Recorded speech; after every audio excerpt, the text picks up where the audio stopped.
Olá a todos, tudo bem com vocês? Estamos chegando para nossa próxima videoaula de Geografia.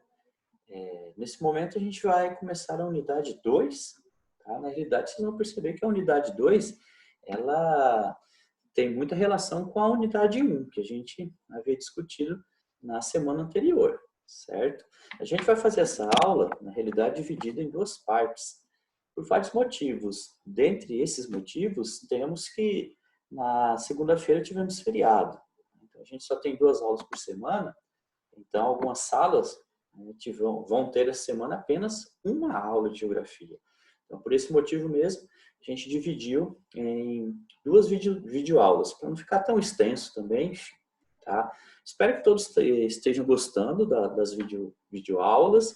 Gostaria que vocês participassem, né, colocando o seu ponto de vista em relação às aulas, colocando algumas críticas, colocando algumas ideias, enfim. Então, digam se vocês estão gostando das videoaulas, porque isso, na realidade, é o nosso feedback, para saber se a gente está indo no caminho certo, tá? Eu acho que já nesse momento estamos mais próximos, né, do Conexão Digital. A gente está aprendendo junto aí várias ferramentas super interessantes. Então está ficando mais tranquilo as nossas aulas, né? E futuramente, com certeza, a gente vai ter aí uma proximidade muito maior com esse sistema e as aulas ficarão ainda mais interessantes. Tudo bem? Pessoal, vamos partir para a nossa aula de geografia para não ficar muito extensa aqui. Vamos lá, vou puxar a telinha aqui para a gente discutir. Tudo bem? Deixa eu encontrar aqui. Aqui está a nossa próxima videoaula. Isso tudo aqui. Prontinho. Conexão digital. Vamos lá. Desculpem aqui. Bem, vou ficar no cantinho aqui, tá? Então, a gente vai entrar na unidade 2. Interessante, primeiro, que vocês sempre tenham em mãos, para as nossas videoaulas, todo o material. Então, caderno, lápis, caneta, borracha, enfim, para fazerem as anotações. É interessante também que vocês usem o material de vocês, né? Os recursos didáticos que vocês têm, tais como aí o livro das orientações que vocês, deixa eu pegar aqui, que vocês têm em mão. Então, orientações didáticas, né? É importante que vocês tenham o livro em mãos, enfim, para a gente ir trabalhando em cima disso daqui. É interessante também que vocês, no decorrer aqui das aulas, vão fazendo uma ponte entre o material que a gente está passando. Então, vocês vão perceber que a unidade 2 que está aqui dentro, na realidade, diz respeito a essa aula. A gente vai trabalhar o que nessa aula? Qual a nossa temática? Território e regionalização, certo? Primeira ideia. O que seria regionalização, professor?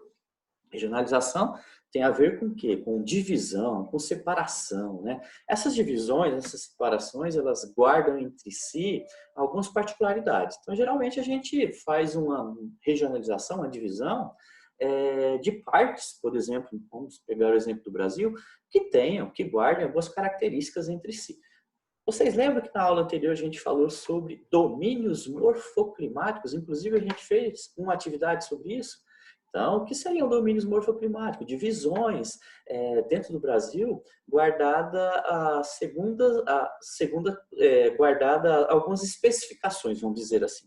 Que seriam o quê? Clima, relevo, hidrografia, enfim. Então, isso é regionalização, uma espécie de regionalização. Tudo bem? O que mais a gente tem? Aqui, em relação a esse território e regionalização, a gente vai trabalhar duas expectativas que vocês têm aqui. Expectativa de aprendizagem 7 e 8, tá? Para ficar bem claro o que está sendo trabalhado.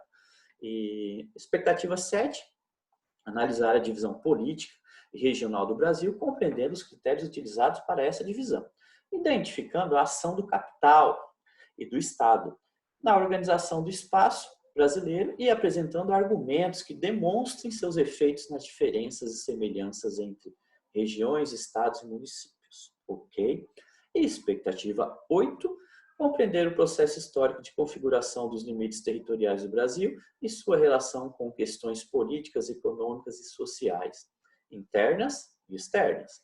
comparando-o com o de outros países e estabelecendo relação entre integração e desenvolvimento dos meios de transporte e telecomunicação. Primeira coisa, vocês perceberam que o conteúdo, que as habilidades são bem amplas, né? São habilidades que a gente consegue trabalhar em várias coisas. Mas decidi que nessa aula, primeiro, a gente vai entender como aconteceu essa formação territorial do Brasil. Tá? Então, primeiro a gente precisa entender o passado, né? Como se deu todo esse processo, para que a gente comece a entender um pouquinho o presente e as nossas expectativas para o futuro, né? Um futuro ainda incerto, enfim, mas é necessário isso. Então, primeiro o alicerce. Não vamos começar pelo telhado da casa que não vai funcionar. Então, primeiro o alicerce. Então, para isso, o que eu guardei para vocês? Vamos tratar do Brasil desde a época do que ainda, diríamos, não era o Brasil. Né? Então, vamos falar primeiro da questão do descobrimento, que de fato não existiu, né?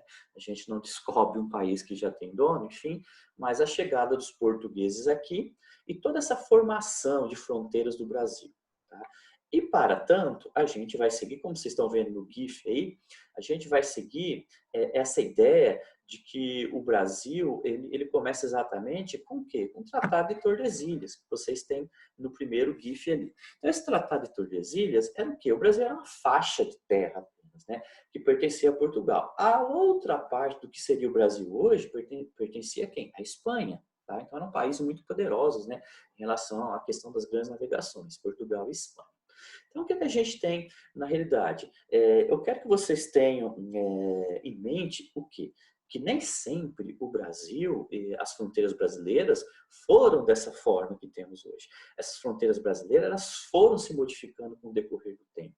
E essas modificações, elas são imprescindíveis para a gente entender realmente como que o Brasil se comportou diante de tudo isso. Tá? Então, vocês vão perceber que a gente ganhou território, ganhou entre aspas, né? Que a gente perdeu território, a gente trocou territórios, a gente comprou territórios, a gente fez acordos, enfim.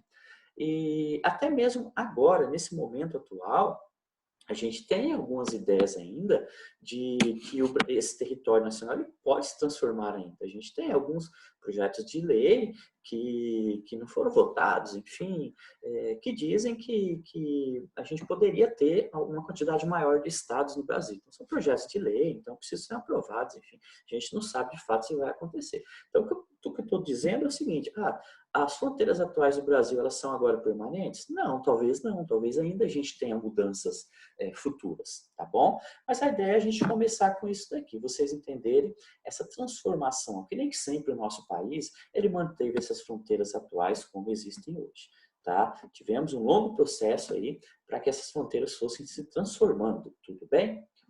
Para entender tudo isso, eu convido a vocês a essa aula, a gente discutir a questão dos ciclos econômicos brasileiros.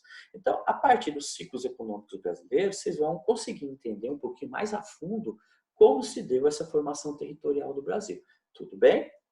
Em relação aos ciclos econômicos brasileiros, o que eu estou falando? Estou falando em relação à questão de produtividade, por exemplo. A gente começa um ciclo econômico, talvez um ciclo mais importante que tivemos na época, que foi justamente o pau-brasil.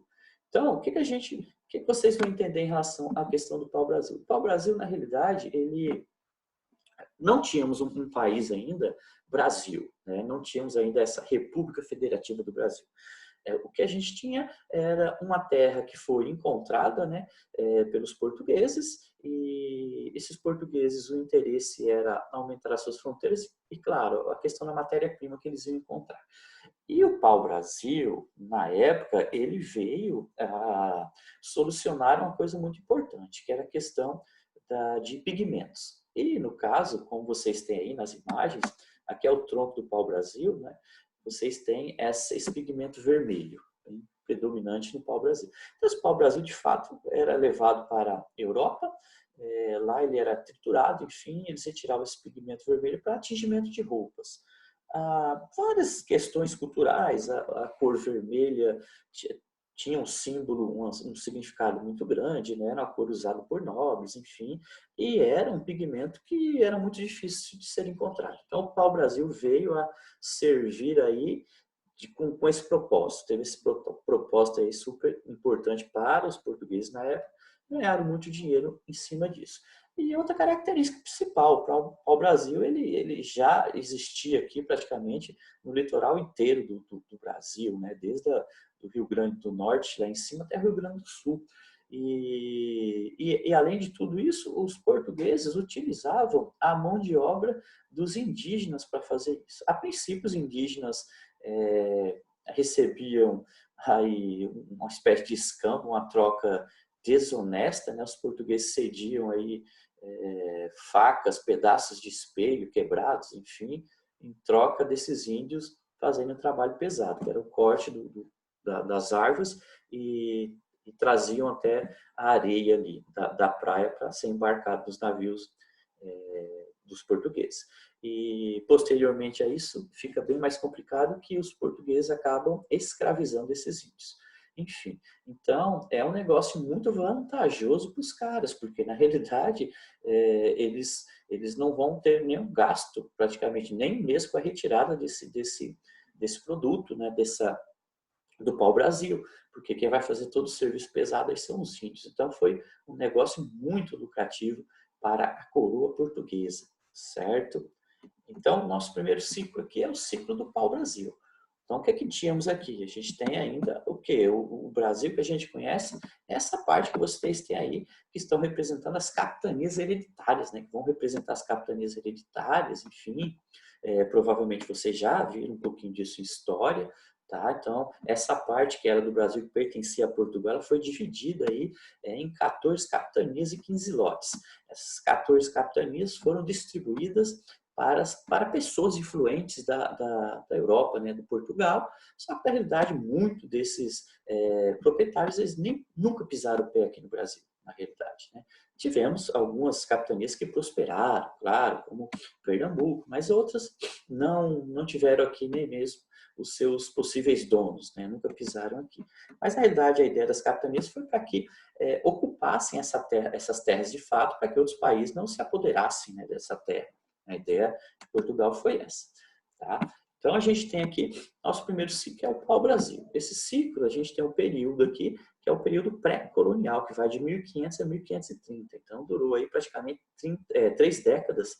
E essas 3 décadas foram suficientes para extinguir, praticamente levar a quase total extinção do pau-brasil, porque a retirada foi absurda. Foi muita madeira para a Europa, né?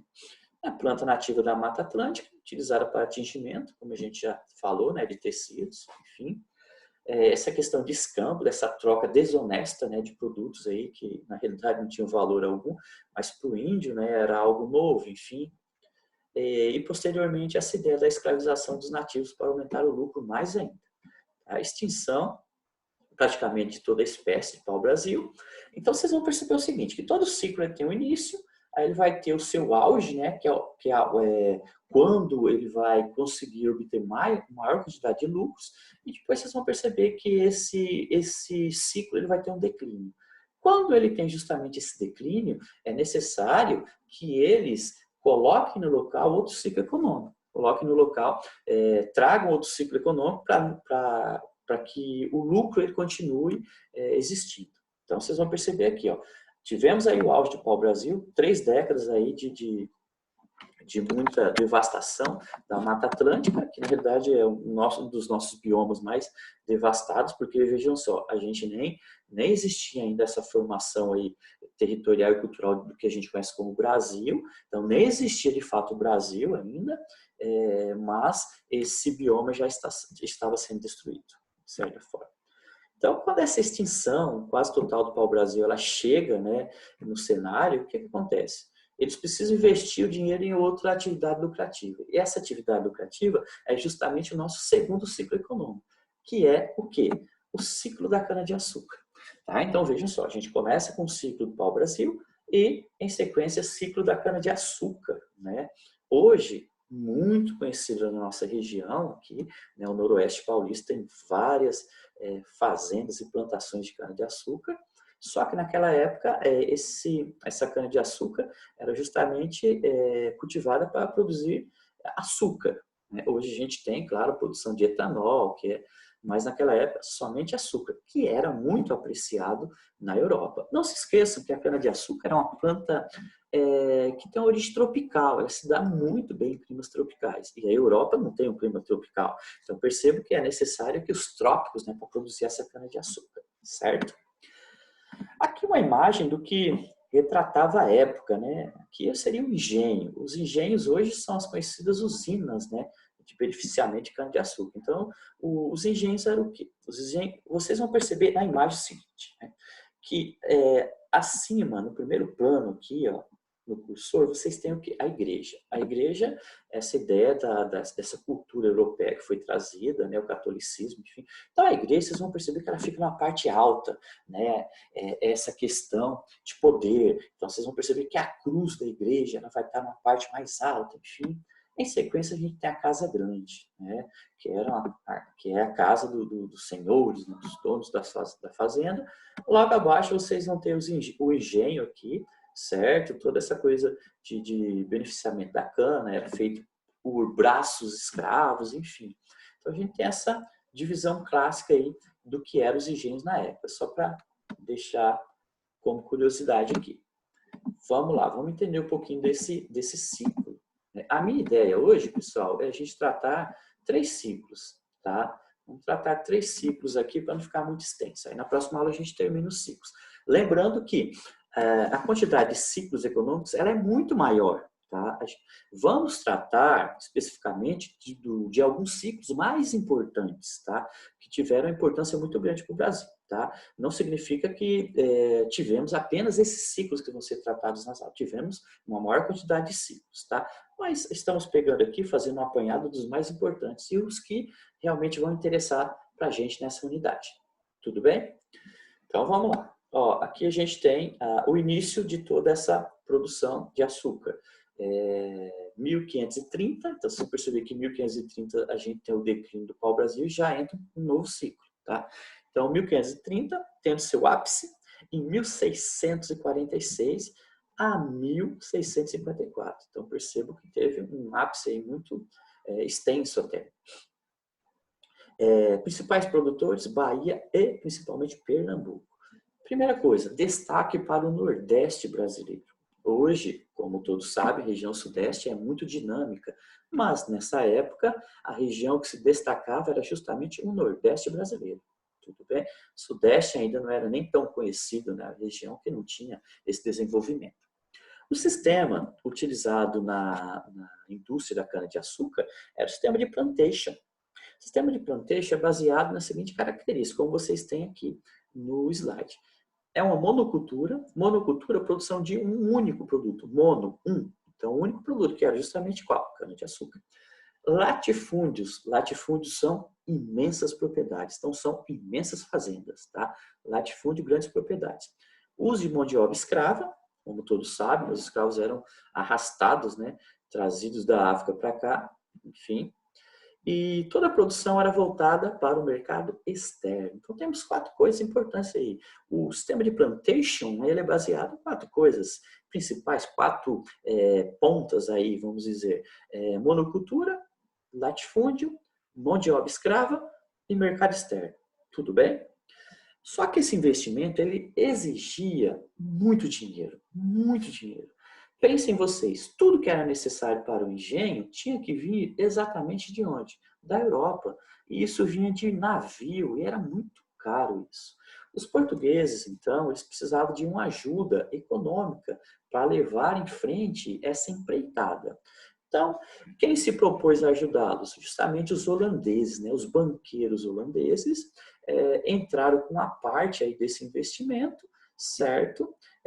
Para levar à frente essa ideia de produzir cana-de-açúcar aqui no Brasil. Tá? Então, os holandeses foram parceiros dos portugueses. Tá? Porém, o que acontece? Acontece o seguinte, os portugueses em si, eles não conseguem dominar, vamos dizer assim, todo o processo. Então, o que vai acontecer de fato? Os portugueses vão ficar com a parte mais pior, que é o quê? É plantar a cana-de-açúcar, cortar, né, fazer a colheita da cana-de-açúcar, levar essa cana-de-açúcar em engenhos, que ela vai ser literalmente moída. Eles vão, através dessas moendas aí, por braços humanos, eles vão produzir um caldo. Esse caldo ele vai ser aquecido, vão transformar aquele caldo em açúcar, porém, eles não conseguem chegar ao processo final do açúcar, que é o refinamento desse açúcar, que é deixar esse açúcar branco, né, como a gente conhece hoje, que é o açúcar que era aceito. Então, o máximo que eles conseguem chegar é algo parecido com açúcar mascavo. E eles não tinham a tecnologia, vamos dizer assim, para deixar esse açúcar mascavo refinado. O que os holandeses faziam? Eles retiravam esse açúcar ainda nesse estágio não completo, e levavam para a Europa, e lá eles refinavam esse açúcar e ficavam com a maior parte desse lucro. Então, de certa forma, os portugueses, eles perceberam que eles não estavam tendo tanto lucro como poderiam ter, por conta desses holandeses. Então, começou uma disputa aí, que a gente vai conhecer, né? Vocês vão provavelmente ver isso na história, um conflito armado em 1645 chamado de Insurreição Pernambucana, que é, na realidade, o quê? A expulsão desses holandeses de Pernambuco, certo? Porém, temos toda a questão diplomática. Né? Os holandeses não invadiram nada aqui, eles vieram porque foi feito um acordo. Então, os portugueses voltaram atrás e falaram, puxa, a gente fez um acordo com os holandeses, agora a gente vai expulsar, a diplomacia entre esses países não vai ficar legal. Então, a gente precisa dar aí uma espécie de indenização para esses caras. Então, percebo a indenização que os holandeses levaram daqui. 63 toneladas de ouro, uma indenização de mais ou menos 4 milhões de cruzados, 63 toneladas de ouro. Olha só a quantidade de ouro que os holandeses levaram para deixar o Brasil, certo? O açúcar, ele também vai entrar em crise. Vai entrar em crise justamente por quê? Porque os holandeses, quando eles saem do Brasil com essa quantidade de ouro aí, né, eles também vão levar o quê? Vão levar o conhecimento. Vão levar o conhecimento sobre como produzir açúcar. Então, eles vão levar as mudas de cana-de-açúcar para algumas das suas colônias, que ficam nas Antilhas.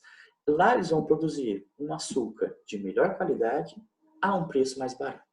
Então, o que vai acontecer? Esse açúcar dos holandeses vai ser mais apreciado pela Europa. E o que vai acontecer com o açúcar brasileiro? Vai entrar em declínio. Então, perceba que a gente tem um declínio aí de outro ciclo econômico. Tá? Então, esse açúcar, a plantação de cana-de-açúcar do Brasil também vai entrar em declínio. Tá? Levando aí a ideia de trazer à tona outro tipo de ciclo econômico. Certo? Estão percebendo? Começo, meio e fim. Tá? O ápice e depois toda essa ideia de estagnação, vamos dizer assim. Então, é necessário que haja investimento aí em outro tipo de renda, né? Certo? Aqui, na realidade, o que a gente tem? A gente vai falar um pouquinho sobre drogas do sertão. Na realidade, para alguns estudiosos, não é considerado um ciclo, de fato. Seria um subciclo, enfim. Mas a gente vai relacionar essas drogas do sertão justamente aos bandeirantes. E eu vou explicar por quê. Primeira coisa, esse nome pode parecer estranho, drogas do sertão, mas na verdade, o que seriam drogas do sertão? O que vocês têm aí, dentre elas, cacau, castanha do Pará, guaraná, o cravo, o urucum. Tá? Drogas do sertão é justamente o que a natureza oferecia. Não era necessário plantar isso daí, a natureza já oferecia. Tá? E esses bandeirantes, eles vão perceber o seguinte, que além, né, de tudo, a gente já vai falar dos bandeirantes na próxima aula, mas os bandeirantes, eles tinham, na realidade, vários tipos de bandeira. Né? Os bandeirantes eram contratados para capturar índios, que seriam vendidos como escravos, para encontrar pedras e metais preciosos e para, justamente, infelizmente, assassinar índios, matar índios. Né? E nessas bandeiras, eles percebiam o seguinte, que pelo meio do caminho, desbravando, né, porque já estavam passando da linha de Tordesilhas, né, estavam ultrapassando a linha de Tordesilhas, o que eles faziam? Nas viagens, né, em todo esse processo exploratório, o que eles iam obtendo pelo caminho de droga do sertão, eles traziam e vendiam essas drogas do sertão na Europa. E esses produtos eram muito apreciados na Europa. Tá? Então, diríamos, de certa forma, guardadas as proporções, que era um dinheiro extra, né, que eles tinham. Então, além de trabalhar ali com os índios, todas essas bandeiras, eles também levavam esses produtos que eles encontravam para a Europa. E lá eram muito apreciados. Né? Então, isso são drogas do sertão. Como vocês têm na imagem. Quem nunca viu, aqui a gente tem um pé de cacau, um cacaueiro. Veja que o cacau, o fruto do cacau que vai ser processado, vai se transformar em chocolate, que acima vocês têm a castanha do Pará, embaixo aqui a gente tem o urucum, né, conhecido de forma popular como coloral, por exemplo, que serve para dar aquela pigmentação vermelha na comida, enfim, tá? Isso são drogas do sertão, tudo bem? As drogas do sertão reúnem os diversos tipos de especiarias, tais como plantas, né, raízes, sementes, frutas, ervas, medicinais, que foram comercializados no Brasil colônia, sertão nordestino, a partir do século XVI e XVII. Alguns estudiosos referem-se a esse momento como ciclo das drogas do sertão. Tá? Então, esse ciclo das drogas do sertão ele vai ter relação ali com a produção que está ocorrendo no Nordeste, certo? Até hoje, né, essas drogas do sertão elas são bem utilizadas, principalmente para a cultura popular.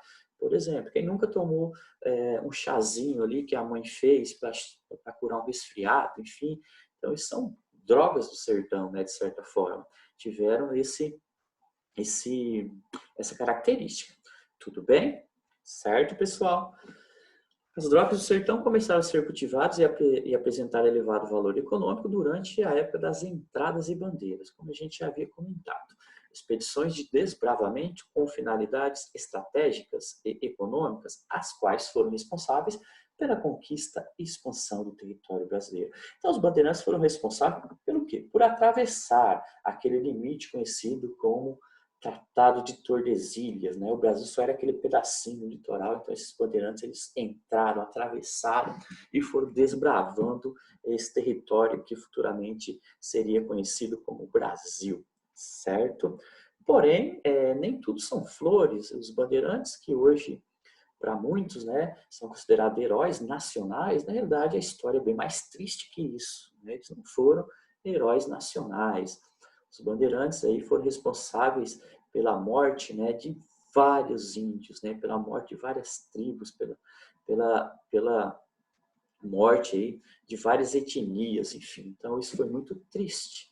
Né? Então, na realidade, os nossos heróis eles têm sangue nas mãos. Isso é muito triste, tá? Mas isso é outra história que vai fazer parte de outra aula. Nessa aula, a ideia foi apenas introduzir aqui o conteúdo para vocês. Foi apenas começar aqui os passos principais dessa nossa segunda unidade. Tudo bem? Falamos um pouquinho sobre a questão do pau-brasil, falamos um pouquinho sobre a questão da cana-de-açúcar no Nordeste, falamos um pouquinho sobre a ideia aqui de drogas do sertão. Tudo bem? Essa é a nossa primeira parte da aula, certo? Vou construir a segunda videoaula para vocês com mais uns 4 ou 5 ciclos econômicos para a gente entender essa formação territorial brasileira, que diz respeito ao nosso primeiro GIF que a gente colocou no início lá, né? Como foi acontecendo essa transformação. E vocês perceberam que esses ciclos econômicos eles têm uma relação muito clara com essa formação de fronteiras. Vocês conseguem entender isso? Então, é justamente por isso que a gente está tratando de ciclos econômicos, para tratar dessa formação de fronteiras, formação territorial do nosso querido Brasil. Tudo bem, pessoal? Espero que tenham gostado dessa videoaula, tá? Foi feita com muito carinho para vocês, certo? Deixo o meu abraço a todos. Estou com muita saudade. Espero que todos estejam muito bem em seus lares. Logo a gente consegue superar tudo isso e logo estaremos juntos. Beijo no coração de vocês, tá? Dúvidas? Chat. Usem o chat do Conexão para a gente conversar.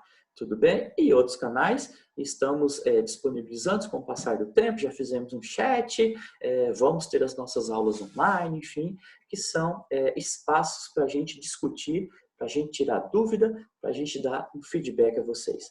Tudo bem? Até a próxima. Fiquem com Deus.